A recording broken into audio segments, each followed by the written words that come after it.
حسین علیہ السلام کے خیموں میں 10 محرم کی صبح علی اکبر کی اذان سے ہوئی۔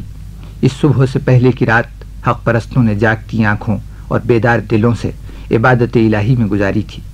آج نماز صبح ادا کرتے ہوئے ہر حسینی کے دل میں شوق شہادت اس طرح انگڑائی لے رہا تھا کہ اس جماعت کا ہر فرد آج کی نماز کو اپنی زندگی کی آخری نماز بنا دینا چاہتا تھا۔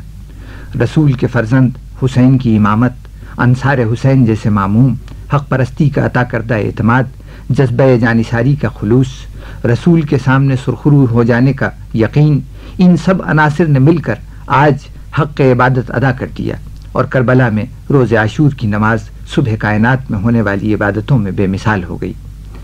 ادھر نماز تمام ہوئی، ادھر یزیدی فوجیں میدان میں صفیں جمانے لگیں۔ 72 افراد سے جنگ کرنے کے لیے 30,000 کا لشکر اس طرح سفارا ہو رہا تھا گویا بہت بڑی جنگ ہونے والی ہے، اور حقیقتاً یہ ایک بہت بڑی جنگ تھی۔ عمر ابن سعد نے میمنہ پر عمرو بن حجاج زبیدی کو سردار مقرر کیا، میسرہ کا افسر شمر ذی الجوشن بنا، سواروں کی سرداری عزرا بن قیس احمسی کو ملی، پیادوں کا نگران شیس بن ربیع یربوئی قرار پایا، اور لشکر کا پرچم عمر ابن سعد نے اپنے غلام ورید کے سپرد کیا۔ ہر طرف پھیلی ہوئی اس عظیم الشان فوج کے سامنے حسین ابن علی نے اپنے 32 سواروں اور 40 پیادوں پر مشتمل فوج اس طرح آراستہ کی کہ میمنے پر زہیر ابن قین کو اور میسرہ پر حبیب ابن مظاہر کو سردار بنایا، اور قلب لشکر میں علم اپنے بھائی عباس ابن علی کے سپرد کر کے انہیں علمدار بنایا۔ وقت ظہر قریب آ رہا تھا اور ابھی آغاز جنگ نہیں ہوا تھا۔ آخر عمر ابن سعد نے اپنی کمان سے تیر جوڑا اور یہ کہتے ہوئے جماعت حسینی کی طرف چھوڑ دیا کہ اہل لشکر گواہ رہنا، سب سے پہلا تیر میں نے چلایا ہے۔ سردار لشکر کا اشارہ پاتے ہی ہزاروں تیر کمانوں سے چلے اور حسینیوں کے گرد تیروں کی بارش ہونے لگی۔ یہ باقاعدہ اعلان جنگ تھا۔ اب انفرادی جنگ شروع ہوئی۔ ہر طرح کی آسائش رکھنے والے ایک ایک کر کے آتے رہے اور پیاسوں کے ہاتھوں موت کے گھاٹ اترتے رہے۔ ان انفرادی جنگوں میں حر ابن یزید ریاحی، عبداللہ ابن عمیر کلبی، مسلم ابن اوسجہ، بریر بن خزیر حمدانی اور یزید بن زیاد کندی نے خوب داد شجاعت دی، حتیٰ کہ عمر ابن سعد کو یقین ہو گیا کہ اگر لڑائی اسی انداز سے ہوتی رہی تو یہ جنگ کبھی ختم نہ ہو سکے گی۔ چنانچہ اس نے حسین بن تمیم کو 500 تیر اندازوں کے ساتھ لشکر حسینی پر ایک بار حملے کا حکم دیا۔ یہ گروہ آگے بڑھ کر امام کی جماعت پر تیر برسانے لگا۔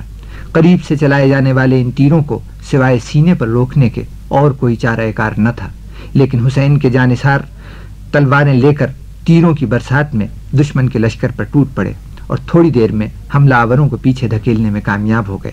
لیکن اس حملے میں حسینی فوج کے 50 پروانے اپنی جان شمع امامت پر نثار کر چکے تھے، اور ان کے کل 32 گھوڑوں میں سے بھی تقریباً تمام یا تو زخمی ہو چکے تھے یا مارے جا چکے تھے۔ اتنے میں نماز ظہر کا وقت آ گیا۔ یہ نماز اس شان سے ادا ہوئی کہ نمازیوں کی جماعت پر لگاتار تیر برس رہے تھے، اور امام کے 2 ساتھی زہیر ابن قین اور سعید ابن عبداللہ حنفی امام کے سامنے کھڑے ہو کر امام کی طرف آتے ہوئے تیروں کو اپنے سینے پر روکتے رہے۔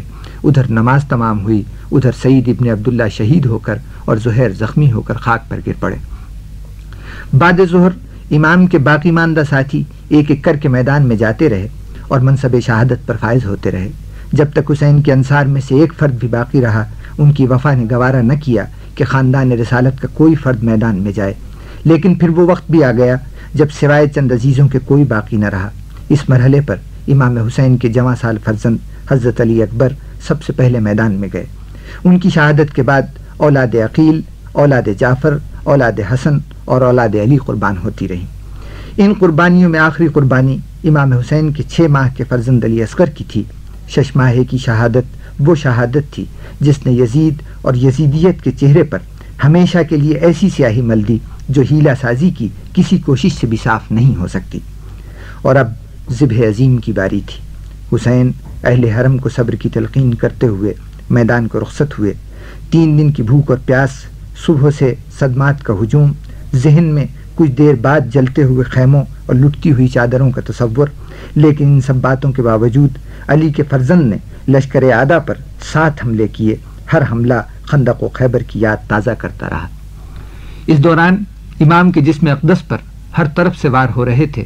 پہلے تیر لگتے رہے، پھر نیزے لگنے لگے، پتھر پھینکے جانے لگے، شمشیروں کے وار ہوتے رہے۔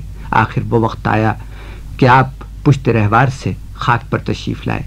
ایک مرتبہ ذوق عبادت جوش مارا اور حسین نے اپنا سر سجدے میں رکھ دیا. ایک ایسا سجدہ جو کائنات کی تمام عبادتوں کے لیے سرمایہ افتخار بن گیا. ایک ایسا سجدہ جو اتنا طویل ہوا کہ موت و حیات کا تمام سفر سجدے کے دوران طے ہو گیا.